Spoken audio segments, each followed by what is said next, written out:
Hello, Frizzle fanatics. I have a very strict definition of what counts as one of my favorite authors. I've run every book and author I've ever read from through a formula. And in order for an author to be considered a favorite, they have to reach a score of 1. This is like reaching 100% favorite author status. How many points each book brings them depends on what I rated it, from 5 stars to 1 star. And really quickly, here's how that point system works. A 5-star book brings that author 1/3 of a point, or plus 33%. A 4-star is 1/8 of a point, or 13%. A 3-star actually brings that author negative points with a negative 15th, or negative 7%. A 2-star is a negative 1/8, negative 13%. And a 1-star brings the very hefty penalty of negative 1/3, negative 33%. So I have a list of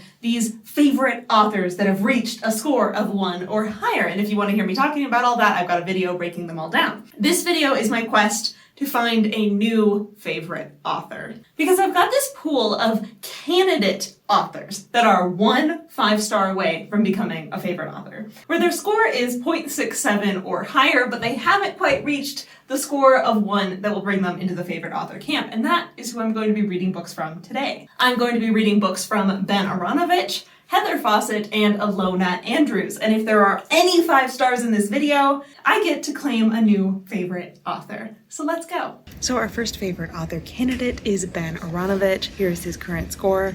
Here's my current distribution of his books. They're all from the same series, the Rivers of London series. There's definitely some books in that series that I like a lot more than others, but I do see the promise of him as an author, and I'm looking forward to picking up things out of the series in the future. But this is not that. We're picking up something in the Rivers of London series again, which is the Masquerades of Spring.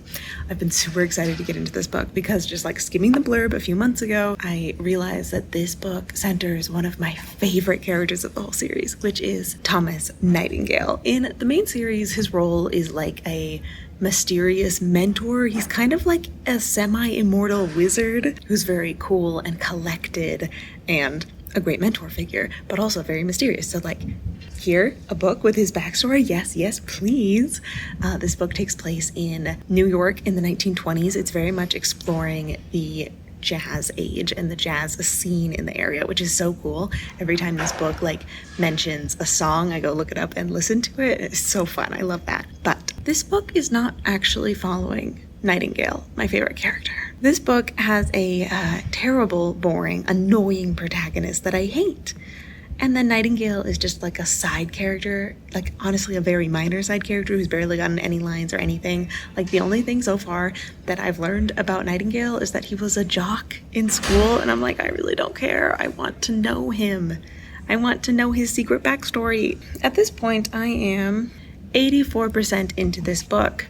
And it's like short novel, long novella length, like 84%. According to this, I have 16 minutes left of reading time. It'll only take me 16 minutes left to read this book, and I'm considering DNFing it because I don't want to put in that 16 minutes. I think I will, just so I can have like a firm opinion on the ending, and I keep hoping for a better Nightingale moment, and it never comes. This book was always going to be disappointing me because I was expecting more Nightingale content, and I'm not getting it. I could have liked this book at least if our replacement narrator had been more entertaining, if he had had internal or external conflict, but he is just like an idiot character who spends his time running away from the plot. Like there's been a few times in the book where the plot has like come and knocked on his door, and he's just like, I don't wanna. And not like in a, oh, I'm torn on the inside, I've got so much internal conflict making it hard for me to accept this call to adventure. No, just like in an apathetic way, like he doesn't care. I don't want to read about a protagonist that doesn't care about things. The one thing he does care about, which has potential to be interesting, but you will not guess how boring it is. He is a gay man living in New York in the 1920s, dealing with homophobia, not like in an exciting or with conflict way, but just kind of like in the background. And he's excited for this upcoming drag race pageant / ball thing. At this point where I'm at, we've gotten to the ball, and it's so boring. It was just so many pages of really dull description and nothing happening. And like, to pick a setting, a vibe of like the Harlem jazz age, and to really delve into all of these interesting subcultures, like that could be so cool. But the fact is that this book has so little plot, and I hate our main character because he's so boring and annoying and stupid that like I cannot get invested in anything, and I hate it all, and I'm so bored. So things aren't looking very good for Ben Aaronovitch to get into the favorite authors with this book. Hopefully in the future we find a better one from him. We'll see if I finish it. I think I'll put in the 16 minutes to make it happen, but it'll be a chore. So I, against my better judgment, finished Masquerades of Spring. I've picked up this really bad habit where I've stopped DNFing books as much, and like every time I'm just upset at myself about it, like, I should not have finished that book, like every single time. And that goes for this one. I think the real reason why I hung on so much is I kept waiting for my favorite character of Nightingale to like have a nice moment. There was not one. Pretty disappointing all around, honestly. And our main character continued to be utterly annoying, obnoxious, passive. I mean, he had a little bit of a hero moment at the end, but meh. And that's a wrap. That's Masquerades of Spring. Do I recommend it? No, not at all, even if you're a fan of the series. So that brings Ben Aaronovitch, the author, from a score of 0.67 to a score of 0.54, taking him out of the favorite author candidacy. And honestly, I'm not surprised. Like, I love the Rivers of London series as a whole, but I'm not obsessed with any individual of the books. Wasn't holding up that much hope, but, well, no. In reality, I did have quite a bit of hope for more Thomas Nightingale content out of this. So, as consolation, I am making garlic breadsticks. They're going to be stuffed with cheese and yumminess, and I'm very excited to bake these.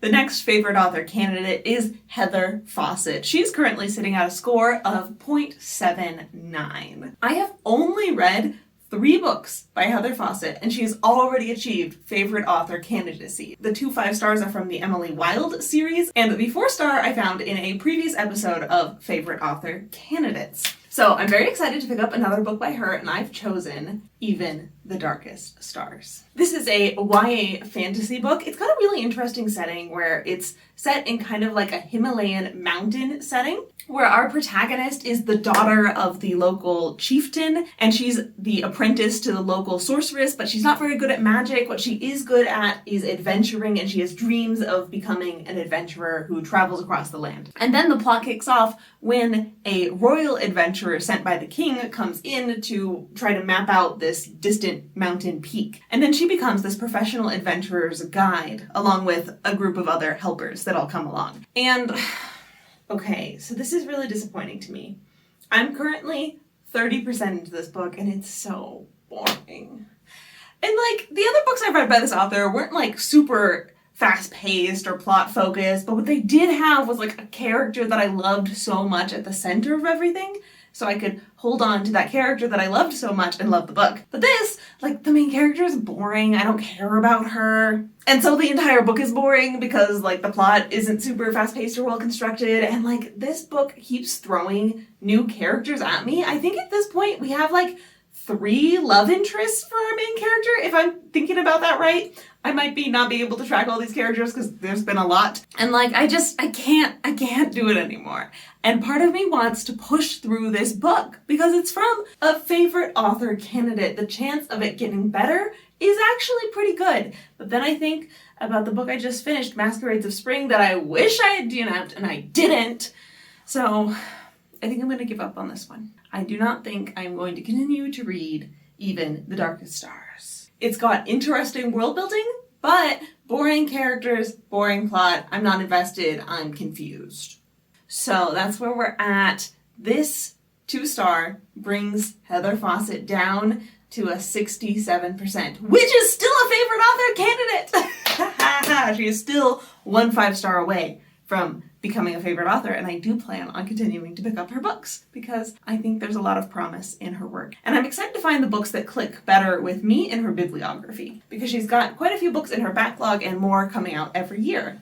The next favorite author candidate is Ilona Andrews. Ilona Andrews is currently sitting at a score of 0.74 with this star rating distribution, and this is a lot of books. I've read 25 books by Ilona Andrews. It's not all of the books, but It's quite a lot of the bibliography. I've been working my way through it because I do love a lot of their books. A lot of their books are also 3 stars, which is why it hasn't yet achieved favorite author status, but we are 1 5-star away. And the one I've decided to pick up is a sci-fi romance named Silver Shark. How far into this am I? Let me go check. This is a novella, so relatively short, and I am now 26% in, and I feel like I finally hit the plot. And I am loving this. The thing that really makes or breaks an Ilona Andrews book for me is the love interest's personality.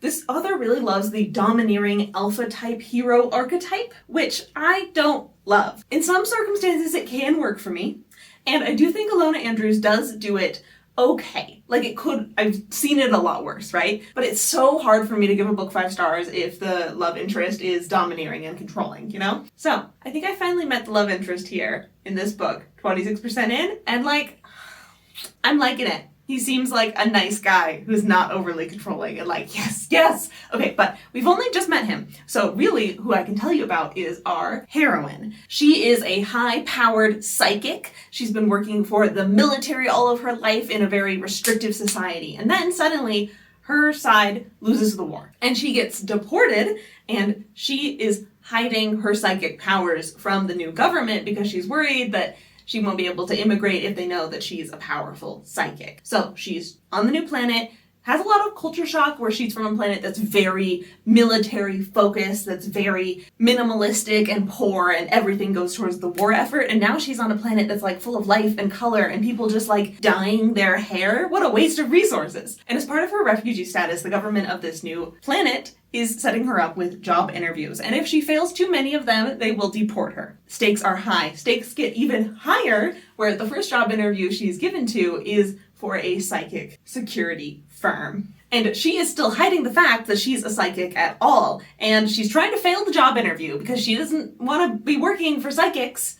but she passes anyway because they take pity on her. Oh, the poor refugee that's so nervous.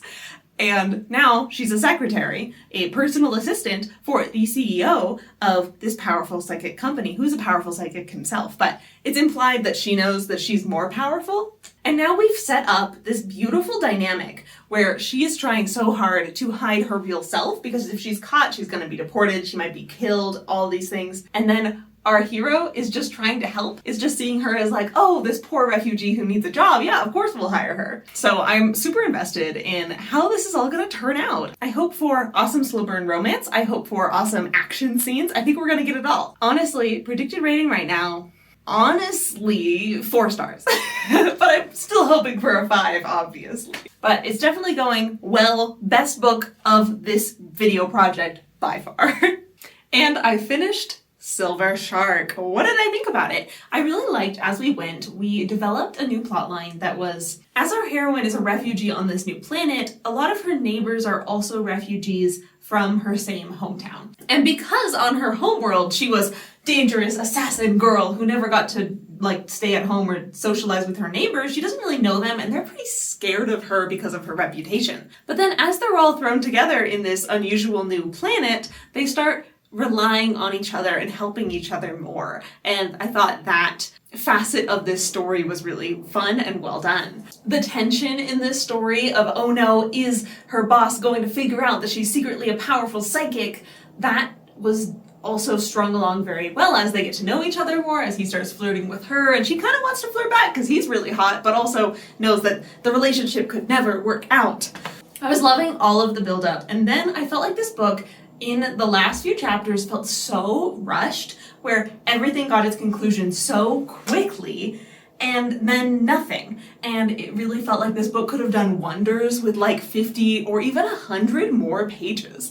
Like there's enough content in this book to be a full novel, and then it's just a longish novella instead. And then in the end, because everything was just wrapped up so quickly, it felt pretty unsatisfying. I would have liked some more exploration of where the characters are now that the breaking point was finally reached in this book. So I think I'm gonna give Silver Shark 4 stars. I do want to praise, I did like the hero a lot more in this book than a lot more of Ilona Andrews' work. The hero and the heroine were really well balanced personality-wise. The pacing at the end of this book, meh.